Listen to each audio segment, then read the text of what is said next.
अवधूत चिंतन श्री गुरुदेव दत्त श्री स्वामी समर्थ। तुम्हा सर्वांचं आपल्या स्वामी शक्ती या चॅनलमध्ये मनापासून स्वागत आहे। स्वामी तुम्हा सर्वांच्या सर्व चांगल्या इच्छा पूर्ण करोत एवढीच स्वामींच्या चरणी प्रार्थना करते आणि आपल्या आजच्या नवीन आणि सुंदर व्हिडिओला पुन्हा एकदा नव्याने सुरुवात करते। फक्त ना बघाच 26 मे रविवार अत्यंत महत्त्वाचा आणि विशेष दिवस, कारण आज आहे वैशाख मासातील संकष्टी चतुर्थी। बघा, संकष्टीचा दिवस हा गणपती बाप्पांसाठी समर्पित आहे।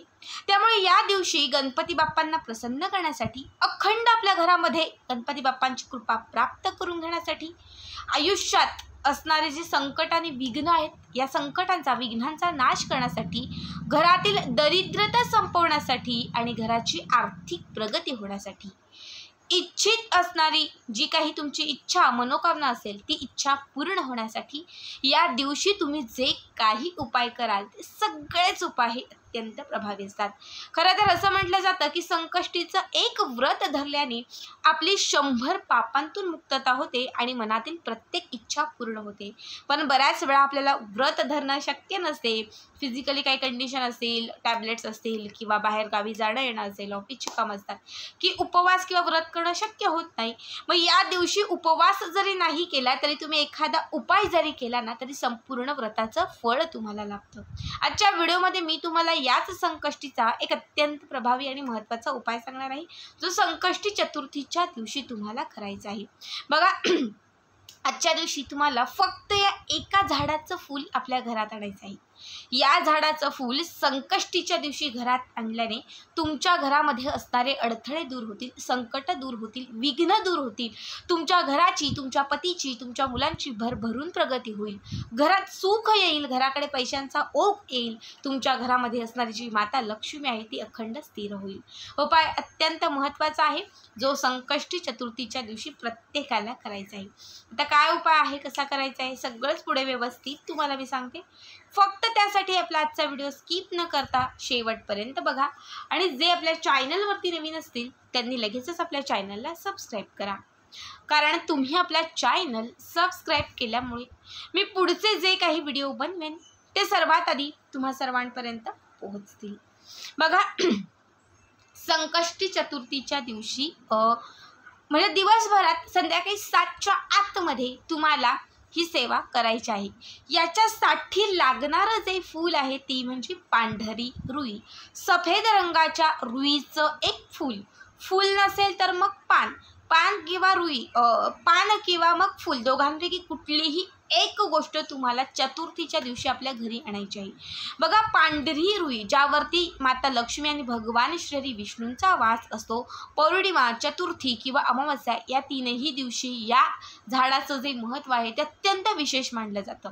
जेव्हा तुम्ही चतुर्थीच्या दिवशी पांढऱ्या रुईचं फूल घरी आणाल, बघा गणपती बाप्पांना जसं दुर्वा अत्यंत प्रिय आहे, लाल रंगाचं जास्वंद अत्यंत प्रिय आहे, त्याच पद्धतीने बाप्पांना प्रसन्न करण्यासाठी, एखादी इच्छा असेल ती पूर्ण होण्यासाठी पांढऱ्या रुईचे उपाय केले जातात। तुम्ही जर आजच्या दिवशी बाप्पांच्या मंदिरामध्ये गेला तर असंख्य लोकांनी ते पांढऱ्या रुईची फुलं किंवा पानं गणपती बाप्पांना अर्पण केलेली असतील।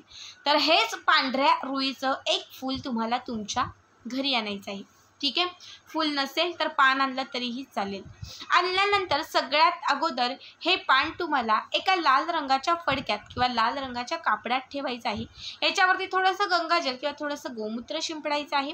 त्याच्यानंतर एक छोटी प्लेट घ्यायची आहे आणि त्या प्लेटमध्ये हिरव्या रंगाचे मुठभर मूग घ्यायचे आहेत, कारण मूग हे गणपती बाप्पांच्या सेवेत अत्यंत विशेष मानले जातात किंवा बाप्पांना प्रसन्न करण्यासाठी मुगाचे उपाय हे देखील अत्यंत प्रभावी असतात। म्हणून एक मुठभर तुम्हाला हिरव्या रंगाचे मूग घ्यायचे आहेत आणि त्या मुगाच्या वरती तुम्हाला हे जे फूल किंवा पान असेल ते ठेवायचं आहे। त्याच्यावरती थोडंसं हळदी कुंकू अर्पण करायचं आहे। त्याच्यानंतर या फुलाला थोडंसं सुगंधी अत्तर लावायचं आहे। 21 दुर्व्यांची किंवा 11 दुर्व्यांची एक जुडी घ्यायची आहे आणि ही जुडी दुर्व्याची जी आहे तीही तुम्हाला त्या फुलाच्या वरती अर्पण करायची आहे, ठीक आहे। म्हणजे फूल आणि दुर्वा या दोनही गोष्टी त्या तुम्हाला मुगाच्या वरती ठेवून द्यायच्या आहेत। त्यानंतर धूप दीप सगळं काही दाखवून घ्यायचं आहे। हे करून झालं की त्याच्यानंतर लाल रंगाचं एक कापड घ्यायचं आणि त्या कापडामध्ये हे पांढऱ्या रुईचं फूल किंवा पान जे काही असेल ते आणि त्याच्यासोबत ही दुर्व्याची जोडी ठेवायची। त्याला घट्ट गाठ मारायची। आपल्या उजव्या हातामध्ये ही दुर्व्याची जोडी घ्यायची, ठीक आहे. उजव्या हातामध्ये दुर्वा आणि पांढऱ्या रुईचं पान किंवा फूल घातलेली जी पोटली असेल ही आपल्या उजव्या हातामध्ये घ्यायची. त्याच्यानंतर गणपती बाप्पांचं जे गणपती अथर्व शीर्षम आहे हे 7 वेळा पठण करायचं. मोजून गणपती अथर्व शीर्षम 7 वेळा पठण करायचं. 7 वेळा अथर्व शीर्षम म्हणून झालं की त्याच्यानंतर घरातल्या सगळ्या कोपऱ्यांना ही पोटली टच करायची.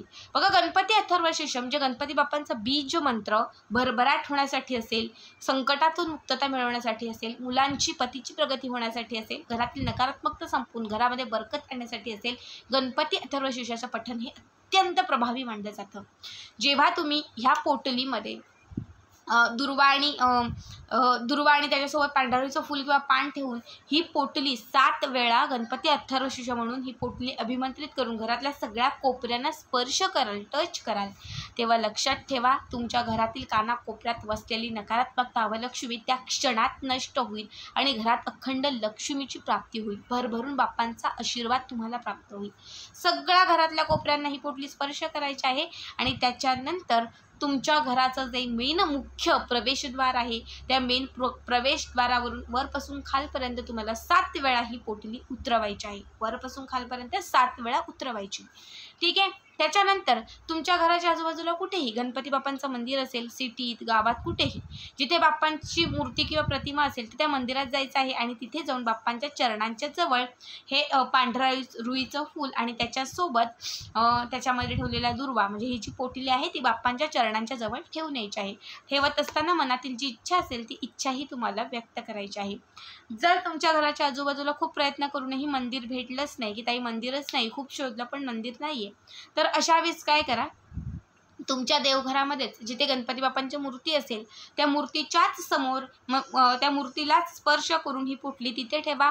एक रात्रभर, अख्खी रात्रभर तिथे ठेवा आणि दुसऱ्या दिवशी ही जी पोटली आहे दुर्वा आणि त्याच्यासोबत पांढऱ्या रुईच्या फुलाची ही पोटली दुसऱ्या दिवशी निर्माल्यामध्ये टाकून द्या किंवा एखाद्या तुमच्या घराच्या आजूबाजूला कुठेही वाहतं पाणी असेल, नदी वगैरे, तर त्या पाण्यात सोडून द्या तरीही चालेल. अत्यंत साधा सोपा, घराची आर्थिक प्रगती करणारा, घरात भरभराट आणणारा हा उपाय आहे. प्रत्येकाने आजच्या संकष्टीला हा उपाय आवर्जून करा. तर आजचा उपाय कसा वाटला कमेंट करा आणि तसेच पुढचे व्हिडिओ पाहण्यासाठी चॅनलला सबस्क्राईब करा. श्री स्वामी समर्थ. जय जय स्वामी समर्थ.